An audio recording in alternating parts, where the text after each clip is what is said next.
Welcome to Within the Frame, where we bring the most pressing issues across the globe into focus. I'm Kim Mok-yeon.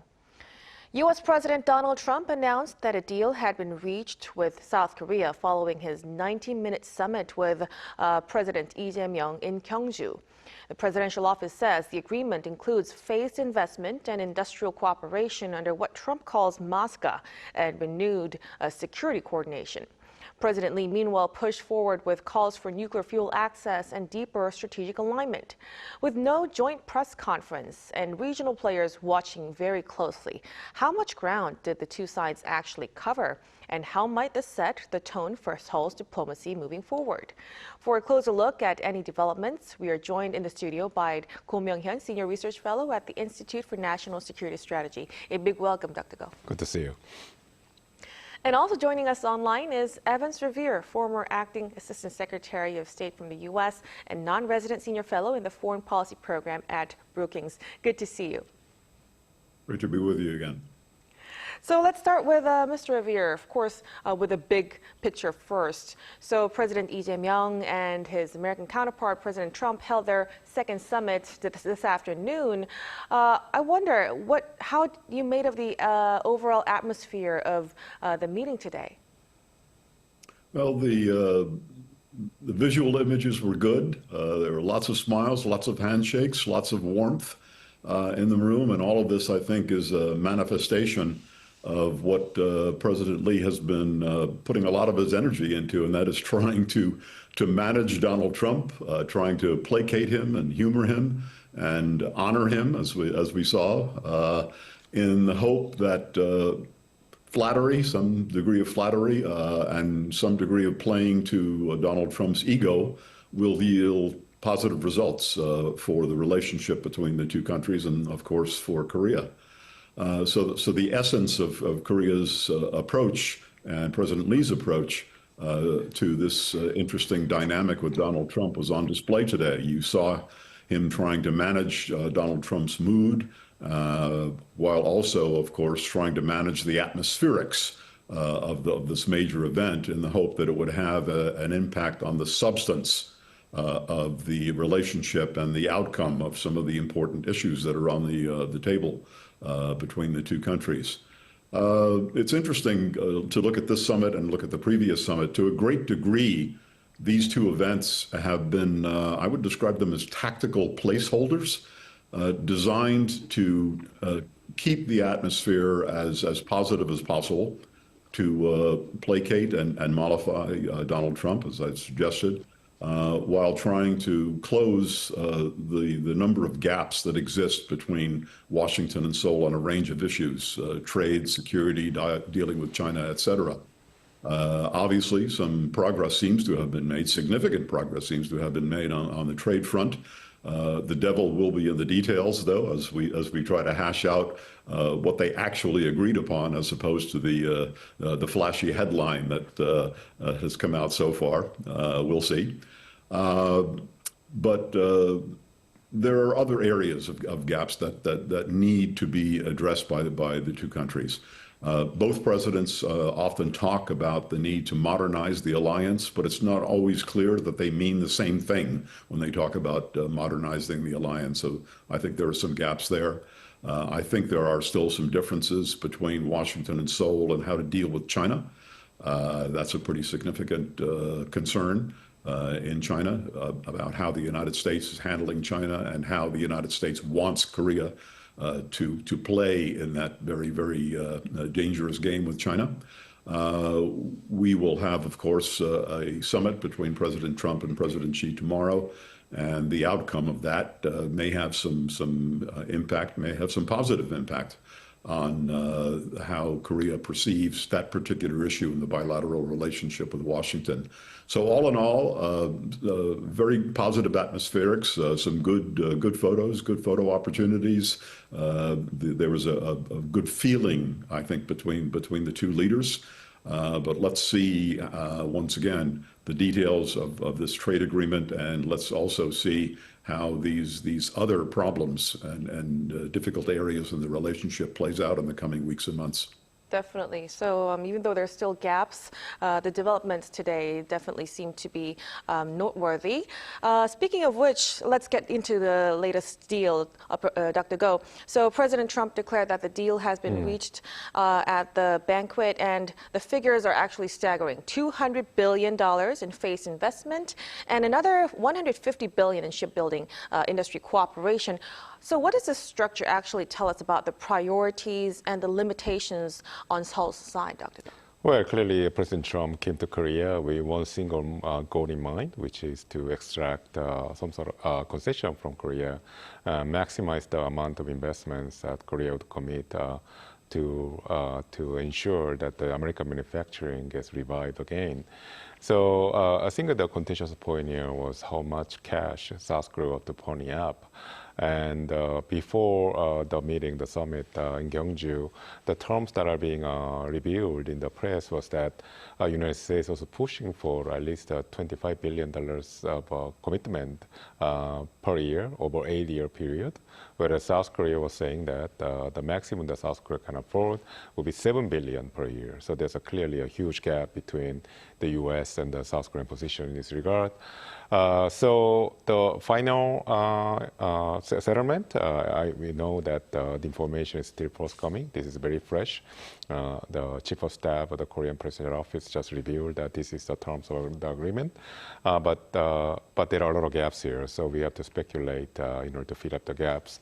So it looks like South Korea compromised regarding the overall annual payments that would go to the United States. So instead of $7 billion, which is clearly a very low baseline, South Korea has agreed to raise that up to $20 billion, which is close to what the United States wanted. But in exchange, I believe the United States compromised with the overall length or duration of these installments, and because I think United States' initial position was that South Korea ought to complete the payment or like transfer of the $350 billion over 8 years. But South Korea was asking for 10 years. But now the deal seems like South Korea would pay at most $20 billion per year. That's the maximum term. So if there's some sort of financial instability in the Korean exchange market, foreign exchange market, then South Korea would be able to lower that payment. So that means that South Korea will be able to spread out the payments over probably a longer period than 10 years. So if that's in the case, then there's clearly a compromise from both sides. South Korea would pay more nominally per year, but then the overall payment will be spread out for a much longer period than the United States had asked initially. So it could be the double the duration that the United States said was the maximum tolerable for the United States, or acceptable for the United States, which is 8 years. So conceivably, this could go on for more than 10 years, 15, even 20. But again, this is a pure speculation because the announcement didn't really have all the details. So as Evan said, I think we have to wait out until more details emerge from this meeting. We should wait for the fact sheet that was promised by both sides regarding this agreement. So from that, we'll be able to make a definite judgment and evaluation of this agreement. Right. We will be able to look into the details soon. Now, speaking of which, this package that we're saying, it appears to be designed not just to address the economic demands, but also to kind of reassure the U.S. while minimizing blowback in Seoul and abroad as well. So, Mr. Revere, in your view, how does this agreement reflect Seoul's broader diplomatic strategy towards Washington? Well, it's been a long and difficult road, if you will, for Korea to get to this point, Korea and the United States to get to this point. The stalemate over the critical details and the U.S. demands went on for longer than anybody expected, and with good reason. South Korea had predictably been reluctant to agree to the massive investment demands by the United States. South Korea, I think, was particularly concerned that much of that amount that the United States was demanding would be in cash. South Korea was also concerned about U.S. pressure on Seoul to have the U.S. share in the profits of any of these projects that are being worked on and factories that are being built, despite the fact that the United States itself was not investing in these projects. So you can imagine that raised serious hackles on the part of many Koreans from all sorts of walks of life.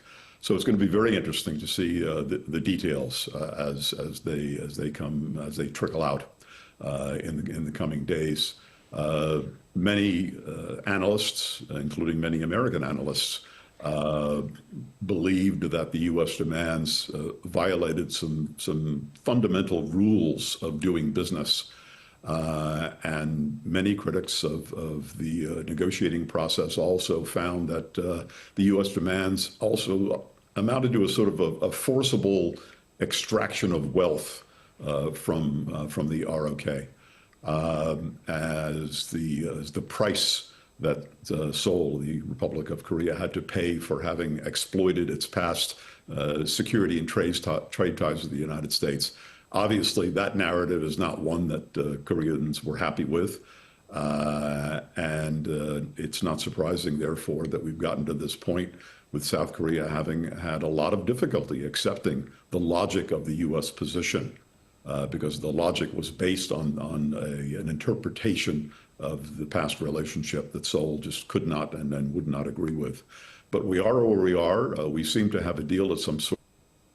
Dr. Go has suggested, and as we've discussed so far, we need to see the details here, because in so many of the other agreements that the United States has concluded, trade agreements with others, there is often a lot less than meets the eye.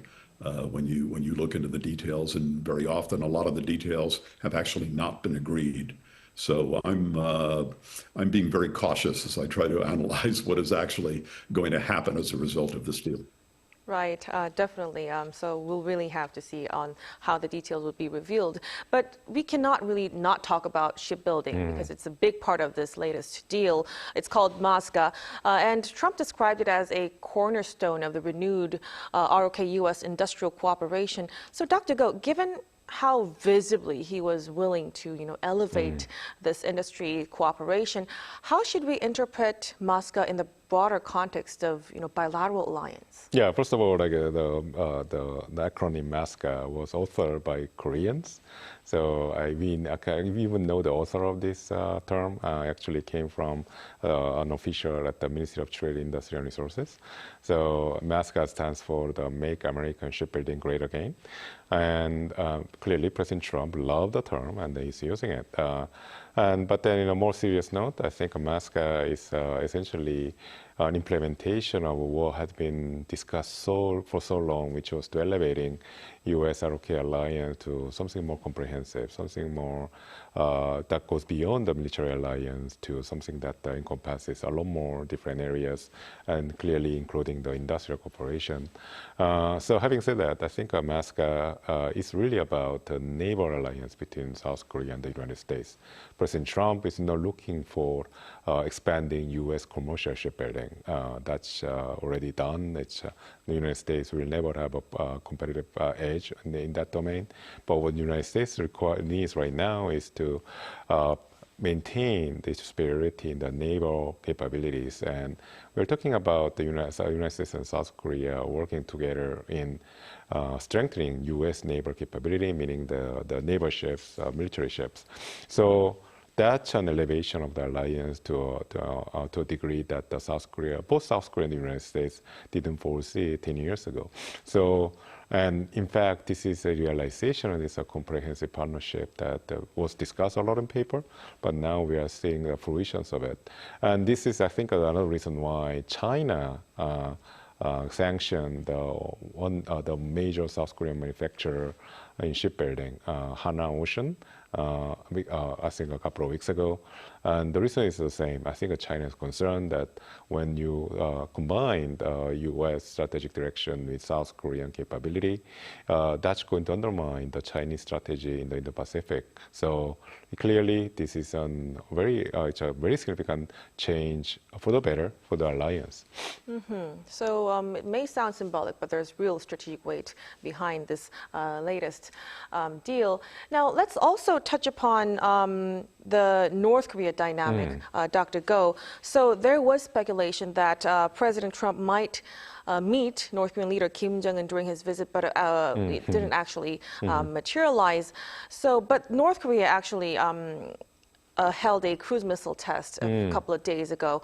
How would we interpret North Korea's move? Well, hindsight is always 2020, but clearly North Korea tested the cruise missile on the eve of President Trump's visit to send a signal that they are not really interested in meeting President Trump under present conditions. So I think President Trump really went out of his way to entice North Korean leader Kim Jong-un to the negotiations or into dialogue by essentially coming up with a new variation of a nuclear state, or so-called nuclear power.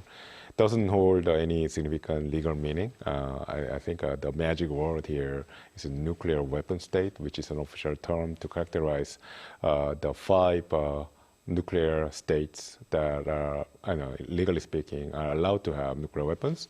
So President Trump very cleverly didn't use that term. Instead, he used a variation that, which is nuclear power, which is really meaningless. And I think North Koreans knew what kind of game they are getting into.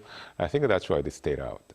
But at the same time, I think for Kim Jong-un, this is a very tantalizing moment because he knows that President Trump is probably the only sitting U.S. president who will ever be disinterested in speaking to North Korea. And I think President Trump's influence is going to, I think it's at the Senate right now. So given the political changes that could take place next year, around the midterm elections in November in 2026, President Trump's interest and focus on North Korean matters could just evaporate.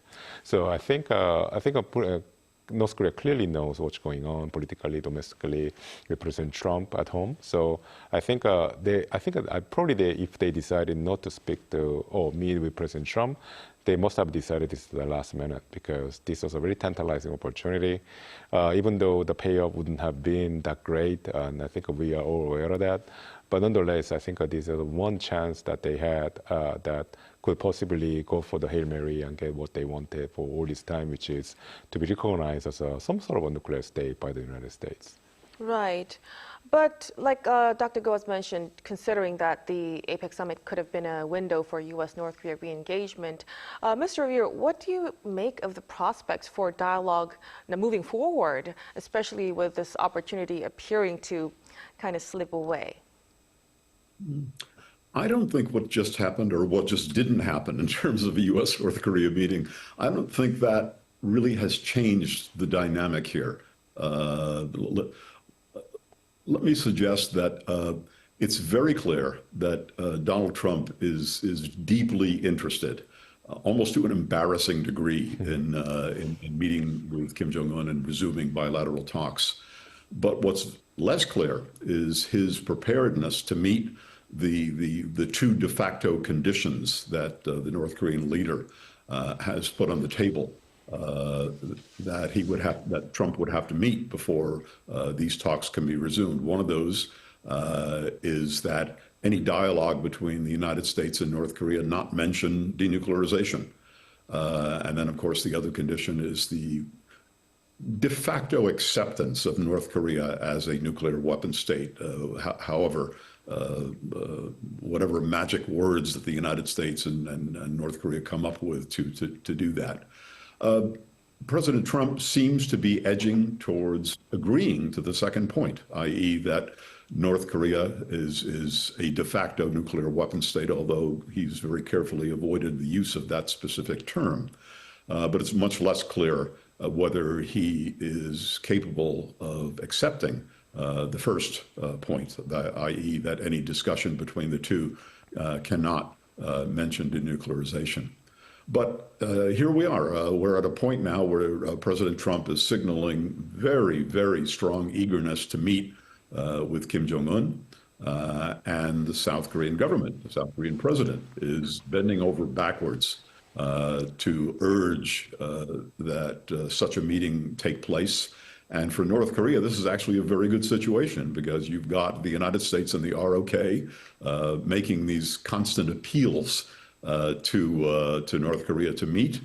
And we also see the rhetoric of the United States and South Korea moving in a direction that I think the North Koreans are probably very pleased with.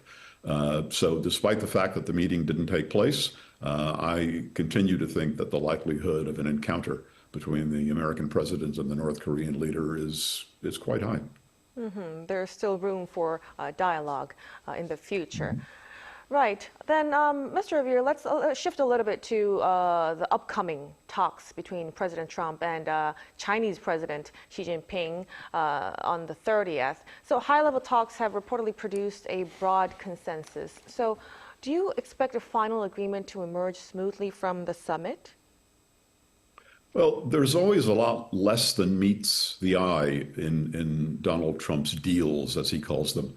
The general absence of details and fine print in so many of the agreements that he's concluded with other countries and other entities often suggests that not as much has been achieved as has been claimed. But it does seem clear that both President Trump and President Xi want to try to lower the level of bilateral tension between Washington and Beijing and ease, if they can, to some degree, their trade-related conflict. So I think we're likely to see the two agree on a framework for improved relations when they meet tomorrow. They're signaling as such now.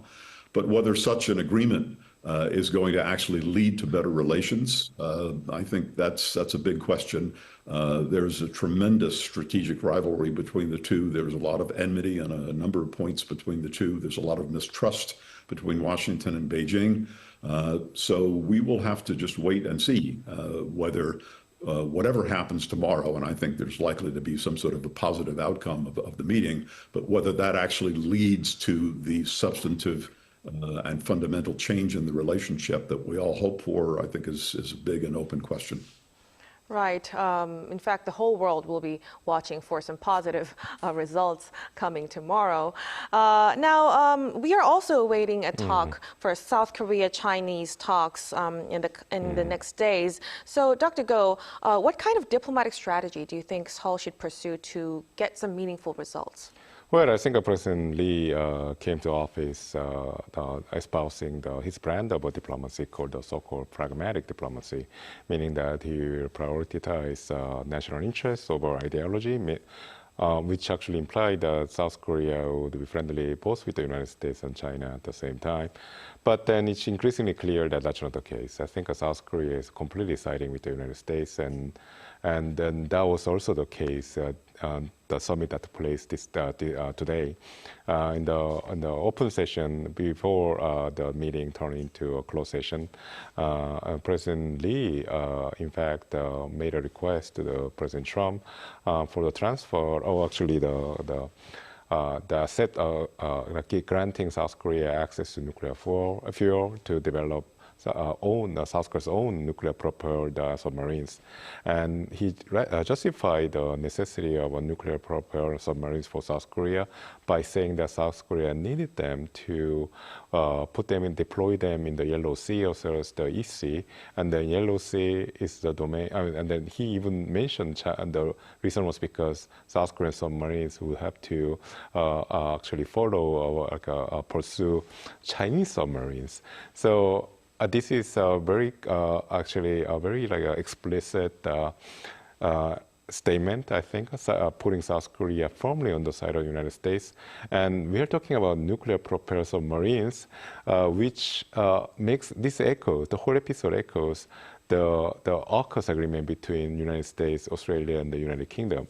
That treaty is not just about transfer of technology to Australia, technology here being the nuclear submarine technology. This is a strategic alliance between the three countries to contain China. So we're talking about the same actually matter here, transfer of a nuclear submarine technology to South Korea. And the purpose of the transfer is to counter Chinese threats near the Korean Peninsula. So I think this message is very loud and clear, and probably was heard by the Chinese.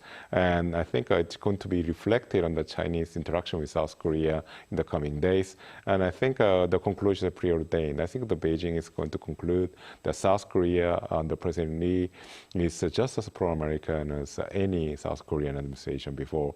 So I think that's going to, characterize the tone of our bilateral relations with Beijing. Right, so we'll be able to see how that direction would go in a couple of days. But as for now, we'll have to conclude our discussion here. Thank you so much for your insights, Dr. Go. My pleasure. And Mr. Revere, we really appreciate it. You're quite welcome. And that'll be all from us on Within the Frame. Be sure to tune in again next time as we continue to explore the stories that matter. Till then, stay informed and engaged.